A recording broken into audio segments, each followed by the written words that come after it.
Bonjour à tous. Alors dans cette vidéo, nous allons voir aujourd'hui quelques généralités sur les ondes en physique. Alors, d'abord, quelle est la définition d'une onde? Une onde est caractérisée par une propagation d'énergie. Alors, ce qu'on appelle propagation d'énergie et ce qu'on appelle de l'énergie, dans le cas des ondes, vous verrez, ça pourrait être de l'information. Voilà ce qu'on appelle une propagation d'information, une propagation d'énergie, sans déplacement de matière. Sans déplacement de matière. Voilà la caractéristique d'une onde. Alors, je vous donne tout de suite un exemple. Vous avez déjà tous vu probablement une hola dans un stade. Donc une hola est un excellent exemple d'onde, puisque vous avez déjà tous vu, donc les spectateurs sont assis et puis au fur et à mesure les uns après les autres se lèvent et puis se rassoient et vous allez avoir comme ça la propagation d'une information tout autour du stade. Alors vous voyez, la hola elle se propage tout le long du stade, mais les spectateurs eux restent assis à leur place. En fait, le seul truc qui produit cette onde, c'est le fait que le spectateur à un moment va se lever, puis ensuite le spectateur se rassoit. Donc en fait, quand on dit qu'il n'y a pas de déplacement de matière, il y a quand même un petit déplacement, mais vous voyez que ce déplacement ne correspond qu'au déplacement d'un spectateur. Le spectateur ne fait que se lever et s'asseoir. D'accord? Donc en fait, quand il y a une hola, les spectateurs ne croient pas tout au long du stade. Voilà ce que ça veut dire, une propagation d'énergie sans déplacement de matière. Alors il y a quand même un petit déplacement de matière, ce qu'on pourrait appeler une vibration. Donc c'est cette vibration qui est le fait que le spectateur se lève puis se rassoit, c'est cette vibration qui va se propager, une vibration ou une perturbation. C'est ce qu'on appelle aussi une perturbation, c'est un terme que je vais réutiliser dans la vidéo, souvent dans la vidéo. Une perturbation qui va se propager comme ça de proche en proche, mais globalement il n'y a pas de déplacement de matière. Alors on va distinguer deux types d'ondes bien particulières. C'est la première, ce qu'on appelle une onde ou des ondes transversales. Ça c'est le premier type, et le deuxième type, ce sont ce qu'on appelle les ondes longitudinales. Alors, quelle est la différence entre ces deux types d'ondes? Vous allez voir, c'est assez simple à comprendre. Je vais représenter en vert une direction de propagation. Donc imaginons deux ondes qui se propagent de gauche à droite. Dans le cas de l'onde transversale, la perturbation que je vais créer sera perpendiculaire à, à la direction de propagation. Donc je vous redis, en vert c'est la direction de propagation, et ce que je vais représenter en rose c'est la perturbation. Donc vous voyez que si la perturbation est perpendiculaire à la propagation, ça s'appelle une onde transversale. Alors il y a un exemple très simple d'onde transversale, on prend une corde et puis vous allez faire vibrer la corde comme ça de haut en bas, et vous allez voir que la corde donc vous allez avoir une espèce de signal comme ça qui va se propager, qui se propagerait ici vers la droite. Donc on a bien une onde, la corde, globalement, une fois que la perturbation est passée, la corde est toujours là, il n'y a pas eu de déplacement de matière, la corde est toujours attachée à son point, à ses deux points d'attache à gauche et à droite. Donc il y a bien eu la propagation d'une onde, mais vous voyez que pour faire vibrer cette corde, il a fallu appliquer une perturbation, et cette perturbation, on l'a appliquée dans une direction perpendiculaire, donc à la direction de propagation. Ça, c'est ce qu'on appelle une onde transversale. Donc je vous remets l'exemple, le nom ici, par exemple, vibration d'une corde. Maintenant, une onde longitudinale. Eh bien, dans le cas d'une onde longitudinale, la perturbation, elle, va avoir lieu dans la direction de la propagation. Alors, un exemple tout de suite, on prend un ressort. Si on prend un ressort et qu'on comprime une partie, alors un ressort qui serait attaché entre deux points, entre un point de départ ici et un point d'arrivée, si je comprime une petite partie de ressort et que je relâche cette compression, eh bien on va voir que la compression du ressort va se déplacer comme ça, de proche en proche. Cette compression, voilà, je la représente ici, et elle va se déplacer d'un bout à l'autre du ressort. Donc vous voyez, cette zone de compression, elle est là, et elle va se déplacer tout le long du ressort. Donc vous voyez que cette zone de compression, elle a été créée ici dans la direction de gauche à droite. Le ressort a été comprimé dans cette direction-là. Je n'ai pas agité le ressort de haut en bas. Donc ça, c'est ce qu'on appelle, ça c'est le cas d'une onde longitudinale. Alors des ondes transversales, des ondes longitudinales, il en existe plein. Un exemple d'onde transversale, alors je vous ai dit la corde ici, ça pourrait être aussi la houle à la surface de l'eau, donc des vagues qui se propagent à la surface de l'eau, ce qu'on appelle la houle. Donc là on est dans le cas pareil d'une onde transversale, et dans le cas d'une onde longitudinale, eh bien on a un cas très concret qu'on reverra dans la suite du cours, c'est ce qu'on appelle tout simplement les ondes sonores ou le son. Voilà. Donc le son est un cas particulier d'onde longitudinale. Les molécules d'air vont se propager comme ça de proche en proche, mais j'y reviendrai un petit peu plus tard dans une vidéo dédiée aux ondes sonores. Donc voilà les deux cas principaux, les deux types d'ondes principales.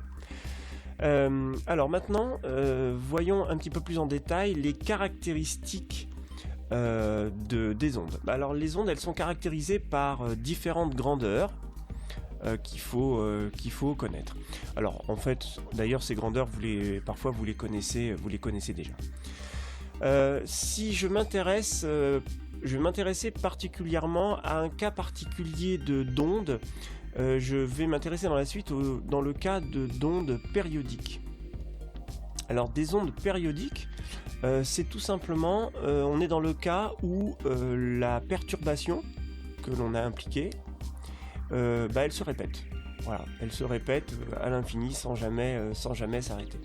Donc on a une perturbation qui se répète comme ça sans cesse, et cette perturbation va se propager, donc c'est bien une onde, mais comme la perturbation elle se répète tout le temps, l'onde que l'on a associée, c'est ce qu'on appelle une onde périodique. La caractéristique physique d'une onde périodique, c'est la valeur de sa période, ce qu'on appelle la période. Alors la période en physique, on la note un T majuscule, grand T majuscule. Ça se mesure en secondes puisque c'est une durée. Alors ce qu'on appelle la période, c'est tout simplement la durée. Alors que je vous explique clairement.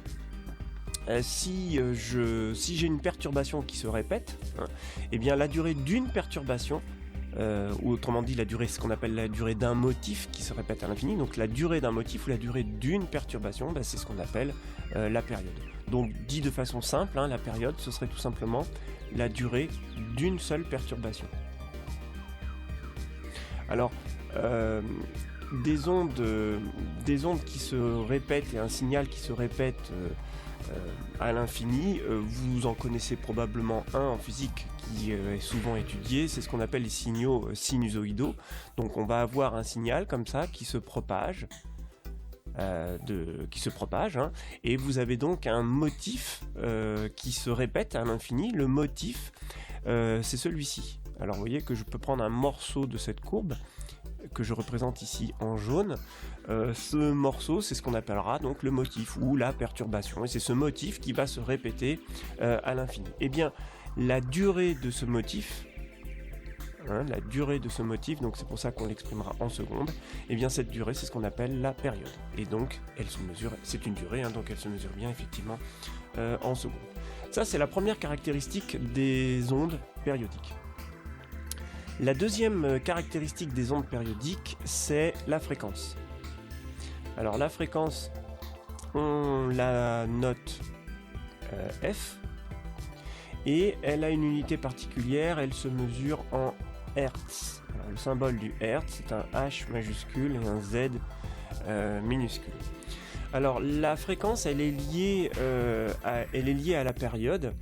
Avant de vous donner cette relation, je voudrais quand même vous expliquer ce que ça signifie réellement la fréquence. En fait, la fréquence, ça correspond au nombre de perturbations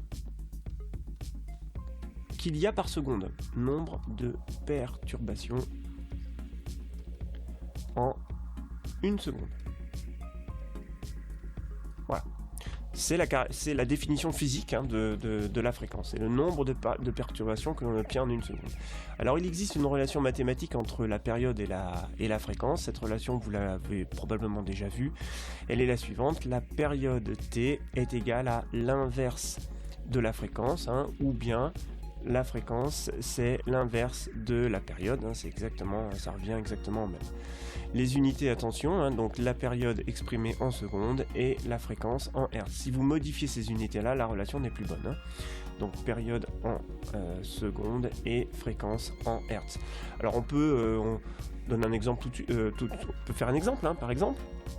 Une période, imaginons un signal périodique dont la période grand T serait égale, je sais pas moi, à 2 secondes, donc une perturbation qui durerait 2 secondes. Dans ce cas-là, la fréquence serait égale à 1 divisé par 2, autrement dit 0,5 Hz. Donc vous voyez qu'une onde dont la perturbation durerait 2 secondes et se répéterait à l'infini, donc 2 secondes, 2 secondes, 2 secondes, la fréquence de cette onde sera une fréquence de 0,5 Hz. Voilà la définition de la fréquence. Alors il y a d'autres caractéristiques pour une onde. Il y a ce qu'on appelle, alors ça c'est important, c'est ce qu'on appelle la célérité. Alors la célérité, c'est le nom que l'on donne finalement à la vitesse de propagation d'une onde. Donc l'onde va se propager à une certaine vitesse. Cette vitesse, on l'appelle la célérité. Alors c'est pour faire la différence avec la vitesse en mécanique, une distance parcourue par unité de temps, mais c'est vraiment un objet qui se déplace. Là c'est une onde, c'est quand même particulier. Donc c'est pour ça qu'on utilise un terme différent, on utilise le terme de célérité. Alors cette célérité, elle est notée C minuscule. Alors parfois on la note aussi V, V pour vitesse, puisque ça représente la même chose, en tout cas, ça représente la même chose, c'est une distance parcourue par unité de temps. L'unité est évidemment la même aussi, ce sera en unité du système international, en mètres par seconde. Voilà la célérité. Quelques exemples de célérité. Alors si je m'intéresse au son, la célérité du son, on pourrait noter ça comme ça, célérité du son, eh bien c'est 340 mètres par seconde. Alors il faut préciser plusieurs choses. La célérité du son, là c'est dans l'air. Le son se propage dans l'air à une célérité de 340 mètres par seconde. Un autre exemple, par exemple la lumière. Donc la lumière c'est une onde aussi. Alors cette onde elle est un petit peu particulière. C'est ce qu'on appelle une onde électromagnétique. On en reparlera plus tard. Onde électromagnétique. Alors en abrégé, une onde électromagnétique, on écrira OEM.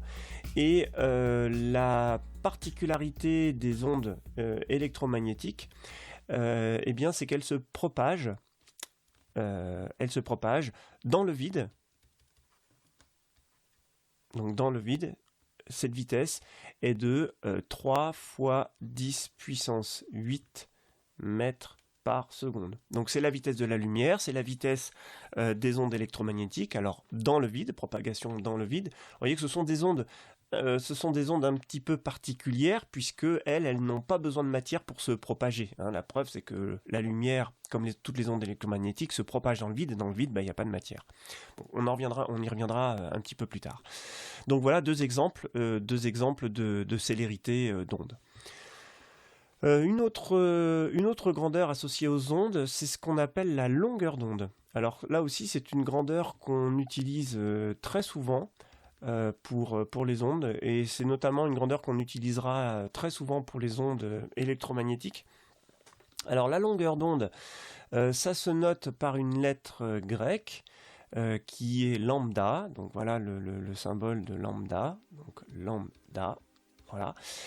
C'est une longueur d'onde, et comme toutes les longueurs en physique, elle se mesure en mètres. Voilà. Alors, à quoi correspond une longueur d'onde ? Alors, la définition de la longueur d'onde, je vais quand même vous la noter. C'est la longueur parcourue par l'onde, pendant une durée. Pendant une durée égale à t. Alors t, c'est donc la période de l'onde. D'accord? Donc on a dit que t c'est la période, c'est une durée, ça se mesure en secondes. Et bien si je regarde quelle est la longueur parcourue par cette onde pendant cette durée en secondes, et bien cette longueur correspond à la longueur d'onde.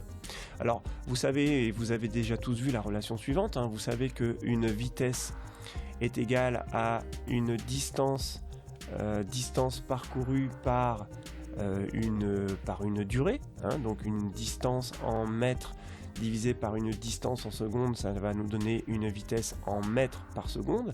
Et bien là, si je remplace ce que je viens de vous dire par les caractéristiques des ondes, la vitesse d'une onde, c'est sa célérité c.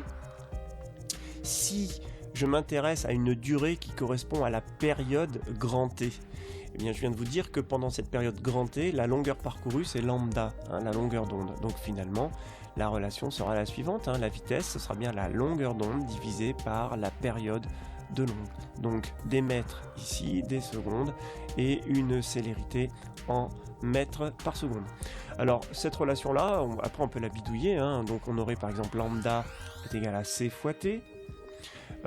Si on remplace t par 1 sur f, ça nous ferait lambda est égal à c fois 1 sur f. Bon voilà, hein, il y a plein de relations possibles. L'important évidemment c'est qu'elles soient cohérentes les unes avec les autres. Et puis une dernière grandeur caractéristique des ondes, c'est ce qu'on appelle l'amplitude d'une onde. Hein. Alors l'amplitude, c'est assez simple à comprendre. Si je reprends par exemple une onde sinusoïdale, qui se propagerait donc dans une certaine direction, voilà, par exemple comme ceci, donc je vais représenter deux ondes sinusoïdales, la première qui ressemblerait, alors que je ne me trompe pas, voilà, la première qui ressemblerait à un truc comme ça, et puis la deuxième qui ressemblerait à quelque chose de comme ça. Alors vous voyez que la durée du motif, hein, donc c'est-à-dire la période grand T du motif, je peux la voir ici, hein, par exemple de ce point-là à ce point-là, ou de ce point-là à ce point-là, enfin à partir du moment où je dessine un motif qui se répète à l'infini. Donc vous voyez que sur les deux ondes que je viens de dessiner, en tout cas que j'ai essayé de dessiner, c'est pas évident, vous voyez que j'ai mis à peu près la même période, hein, la même durée, le motif élémentaire dure la même durée, donc même période. Le seul truc qui change ici, vous voyez, c'est tout simplement la hauteur de mon signal là. Hein, donc ça c'est ce qu'on appelle l'amplitude. Si je m'intéresse par exemple au son, l'amplitude du son, ce serait le volume du son. Voilà, un son fort aurait une amplitude élevée, un son moins fort aurait une amplitude plus faible. Voilà la caractéristique correspondant à l'amplitude. Voilà pour cette première partie sur les caractéristiques des ondes. Bien écoutez, d'ici la prochaine vidéo, je vous dis à bientôt.